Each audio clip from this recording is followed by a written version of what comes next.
रांची विश्वविद्यालय के आर्यभट्ट सभागार में federation of Jharkhand chamber of commerce and industries द्वारा आयोजित सृजन स्टार्टअप कॉन्क्लेव में बतौर मुख्य अतिथि शामिल होने पहुंचे झारखंड के मुख्यमंत्री हेमंत सोरेन। इस मौके पर राज्य के उद्योग और उद्योगपतियों के लिए राज्य सरकार की सोच से उद्योगपतियों को हेमंत सोरेन ने अवगत कराया। वहीं स्टार्टअप को लेकर भी रखी अपनी राय। वहीं अगर बात इस कॉन्क्लेव की करें तो इस कॉन्क्लेव में झारखंड के वित्त मंत्री भी मौजूद रहे। ऐसे में सुनिए झारखंड के मुख्यमंत्री ने उद्योगपतियों और स्टार्टअप के लिए क्या कहा। ऑफिस बेयर से क्या पाए और ये ज्ञापन को एकत्रित करें। अपनी ओर से जोहार करता हूं कि आप लोगों ने ये एक प्रयास किया कि इस राज्य में कैसे उद्योग बढ़े, कैसे छोटे बड़े मंझोले उद्योग स्थापित हों, गांव में कैसे लोग रोजगार से जुड़े, खुद भी रोजगार करें, औरों को भी रोजगार करें। बहुत कम समय में कल ही मुझे पता चला कि एक कार्यक्रम पूर्व में आयोजित है, तो मैं नहीं चाहता कि कोई भी कार्य में कोई व्यवधान है वो अनवरत चलते रहना चाहिए। मैं आज के इस कार्यक्रम में बहुत कुछ कहूँगा नहीं, लेकिन मैं आपको बिल्कुल आश्वस्त करना चाहता हूँ कि हमारे झारखंड राज्य में अवस्थित जितने भी उद्योग हैं और आने वाले उद्योग हैं जिनके बारे में हम चर्चा विचार कर रहे हैं, इन सब के प्रति हमारी बिल्कुल सकारात्मक सोच है और रोजगार सृजन कर की व्यवस्थाएं स्थापित हों, ऐसी हमारी सोच है।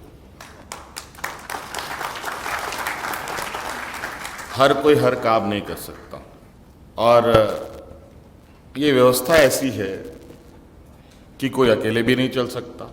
तो इसीलिए कुछ लोग नौकरी करते हैं, कुछ लोग नौकरी दिलाने वाले बनते हैं, उद्योग लगाने वाले आगे आते हैं, बड़े पैमाने पे रोजगार भी उपलब्ध कराते हैं। झारखंड प्रदेश में मुझे लगता है बहुत सारे यहाँ उद्यमी बैठे हैं कि पीढ़ी दर पीढ़ी से वो झारखंड में हैं। झारखंड के बदलते स्वरूप को आप लोगों ने बहुत करीब से अनुभव किया है। यहाँ के हर चीज़, यहाँ के हर एक सामाजिक, सांस्कृतिक, भौगोलिक सभी चीज़ों से आप अवगत हैं। और तो मैं समझता हूँ कि जितने बेहतर तरीके से झारखंड चैम्बर ऑफ कॉमर्स के लोग इस राज्य को समझ पाएंगे, वो Mumbai Gujarat chamber of commerce के लोग नहीं समझ पाएंगे। तो मुझे बिल्कुल इस बात को कहने में कोई गुरेज नहीं है कि आपके साथ मिलकर इस राज्य के सर्वांगीण विकास की जो रास्ते हैं उसको तय करने का हमारा भी एक उद्देश्य है। और अभी आपने मंच से बताया गया कि सरकार ने स्टार्टअप पॉलिसी भी बनाई है। अभी हमने उसको बेहतर तरीके से नहीं देखा है और निश्चित रूप से आप लोग आश्वस्त रहें। बहुत सारी चीज़ें ऐसी हैं जो अभी करनी बाकी है।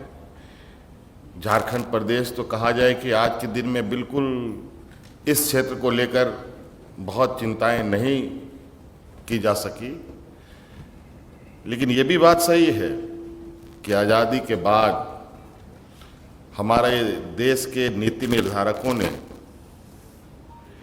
इस राज्य के प्रति बहुत उनकी संवेदनाएं रही हैं और शायद इसीलिए इस राज्य में एशिया का सबसे बड़ा उद्योग बोकारो में लगा। देश दुनिया में अलग नाम रखने वाला, अलग पहचान बनाने वाला टाटा उद्योग भी यहीं लगा।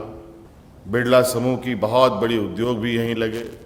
कोल इंडिया की तो सबसे अधिक गतिविधि झारखंड राज्य में ही है।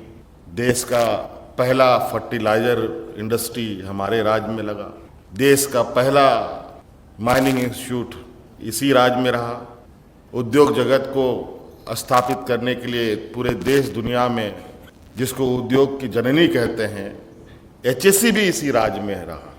ये बहुत बड़ी सोच हमारे आज़ादी के बाद के जो नीति निर्धारक लोग थे इन लोगों ने नीतियां निर्धारण की। कई रिजर्वायर इस राज्य में बने जिसकी वजह से सिर्फ यही राज्य नहीं बल्कि आस पड़ोस के राज्य को हम लोग पानी उपलब्ध कराते हैं।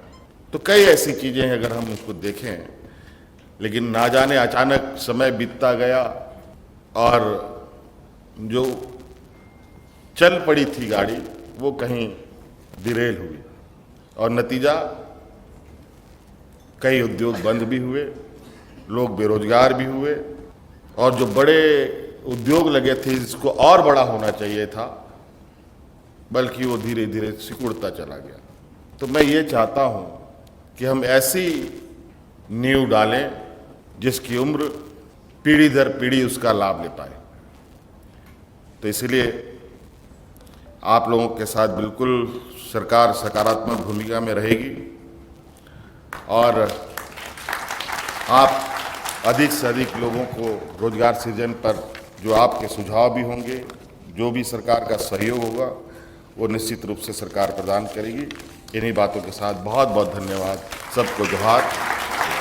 यकीनन यहाँ के उद्योगपतियों को और झारखंड के विकास के लिए